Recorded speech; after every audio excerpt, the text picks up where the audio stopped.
Well, the swimming pond certainly didn't look like this. This is Mariah. You can say hello. Perseus, do you want to say hello?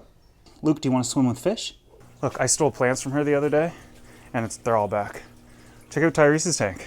Well, the swimming pond certainly didn't look like this just 5 years ago. You see, 5 years ago, I went ahead and I built this absolutely massive deck on the back of my house, and then this little pirate deck here, and then this 6 foot deep swimming pond, which is about 16 feet wide, 10 feet, or 16 feet long, 10 feet wide, 6 feet deep, something like 5,000 gallons. We dug it ourselves. We laid the liner, built the shell to the entire thing, and it was absolutely glorious and gorgeous. And I'm constantly asked about it, like, where's the pond? How's it doing? The first year it was beautiful. You guys got all kinds of videos on it. Second year, we got hit by a massive hurricane, and it needed a ton of repairs. Got all that done. Third year went okay. Fourth year, another massive hurricane. Or actually, that could have been third year. It was back-to-back huge hurricanes. Like, we're talking huge. If you look in the back there, you can even see some of the trees that are knocked down. But that's actually where my property line ends, is where that tree is like that. Not where this little fence is. That's just to keep Luke from going back there where the ticks are. But anyways, today I started to inspect the pool. I took the tarp off, and it holds water. No problem. In fact, the water is crystal clear. It's just gross on the bottom. Going around it looking for rot or anything like that, and this is some of the wood I pulled up. No rot on anything, which is really interesting because we deal with so much flooding the last couple of months. That's why I'm so late on setting this up. We've had non-stop rain, torrential rains. But anyways, I decided I'm going to redesign the whole thing. Obviously, I already have the hole built and dug, but I'm thinking what I'm going to do. I'm going to take out all this equipment. I'm taking off all of this decking right here, already started. I'm going to drain the pool or pond all the way to the bottom, and see where the dirt is here? See, it's a wooden frame on the inside. I'm going to cut that, just like that. I'm going to make it level with the ground and have the pond liner come up over it. And then we'll line it with rocks, or maybe I'll do like a small deck or something like that. I'll make it look far more natural, but I do want to keep the basic shape. With the back end of it though, I want to show you something and why I got to redesign. This is what kind of triggered the whole thing. It's because with all that flooding, it's difficult to kind of see, but we've sunk by about 6 inches in the back, like settling. So I think I'm going to cut the back wall off more. And I might only have, I don't know how I want to design this, but I definitely want a flat edge here so we can keep depth. And then maybe we'll elevate it so that you can kind of walk into it from all different angles. But that's where it's at now. I know many of you guys have been asking me this, or about this for the longest time. And that's it. That's where we're at with it. However, I also know many of you guys ask about Tyrese, and I finally set him up a tank. I think I'll show it to you right now.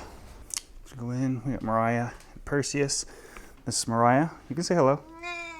Perseus, do you want to say hello? No? And there's Luke. Luke is not a huge fan of getting in the pond as it is because he can't get out. I've tried a number of things. It's okay, buddy. I'm going outside and I'm going to build you a different thing so you can walk in and out of it. I don't know if it'll end up having fish or not, but maybe we'll just keep it natural with plants and maybe put some mosquito fish in it or something, but I'm not looking to do massive koi or anything, but we'll see. Luke, do you want to swim with fish?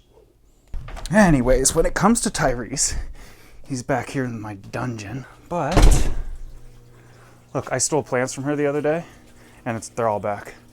Check out Tyrese's tank. So the start of his tank, he loves his privacy, and he doesn't necessarily enjoy a tremendous amount of swimming room. He likes privacy and he likes security. So as soon as I cleaned the front of his glass, I noticed how upset he was.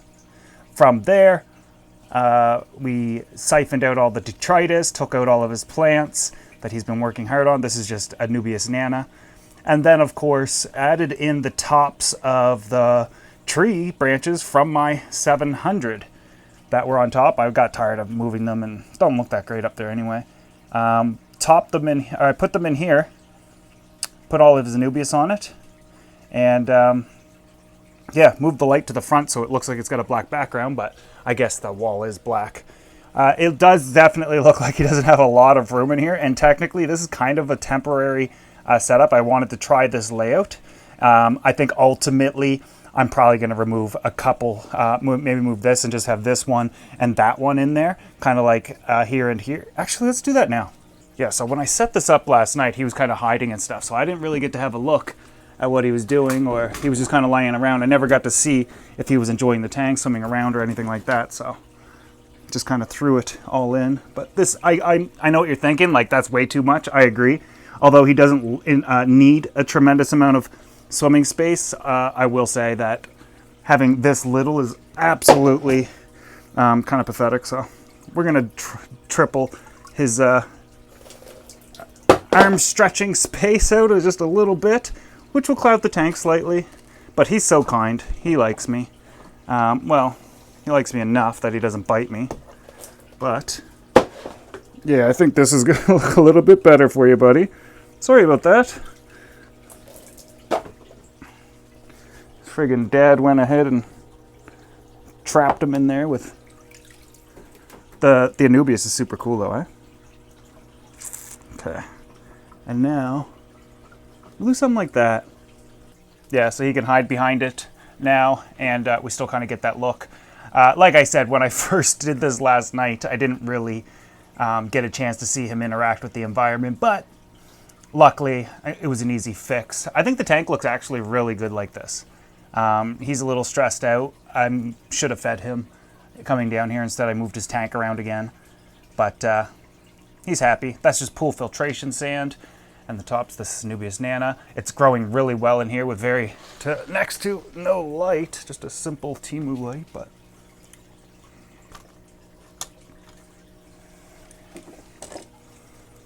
yeah, super cool. Now the one tank I can't show you is the 700. It's the first tank we see as we walk in, and the reason being is because I too had to rip that apart. Well, kind of rip it apart. I had to change the scape enough so that it looks like a completely different tank. Now imagine this. You're setting up and scaping an entire aquarium, but really the plan is to last minute change it to a completely different tank. However, the first one has to be good enough to trick everybody into thinking, no, this is it. So when you saw the planted 700-gallon tank, that was not as good as the second idea. And it's done now. It's complete now. Totally different scape. Way more plants added. And it looks absolutely glorious. I'll take my photo in a couple of days or 3 days and enter it in the contest, see how we do. And the purpose isn't to win. It's to kind of encourage others who have regular planted aquariums to jump into something like this and have fun. And for me, it's more so about hopefully a lot of you guys beat me, so we could chirp each other and go back and forth. Or if I look at the list and I beat you, I think it would just be fun and interesting. And it's a great way to promote, another aspect of the hobby. No different than when I was doing scape offs. When I created that, I didn't create that in the idea that, hey, I'm the best scaper. It was in the idea of let's make aquascaping fun and an event interesting. And speaking of events, you guys know that June 13th, I'm going to be in Buffalo. Very next day, I'm in St. Catharines, Ontario, putting on 2 events back to back. But that's not all I'm doing. I'm right from there. I'm going to Michigan, and then Ohio, and then Pennsylvania, and then from there probably New York, New Hampshire, Boston, which is Massachusetts, and Maine, all within a week. So right now I just have the details for the 13th really, and then and the 14th, I guess. But I'll let you guys know what's going on. I still got to show you how I built this friggin' thing, but we'll get there. Discus tank's doing good. Oh, and we're going to go to St. Catharines to pick up 30 discus. So that'll be awesome. We'll be doing it live with you guys, so it'll be really cool. Anyways, that's it. That's a couple little updates. I'm really tired and sweating.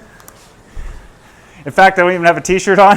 I didn't want to show myself on camera the entire time because I was like, oh, I'm half naked. But great summer day, mowed the lawn, and then I started, tinkering around in the yard. You guys know me, and I know many of you guys like me. You start one little thing, and then next thing you know, the yard's ripped apart, or the house is ripped apart, or a wall's taken down, or a new tank's getting put up. And I'm no different. I just sometimes don't feel like picking up the camera and filming it because it's kind of like my meditative, leave me alone time.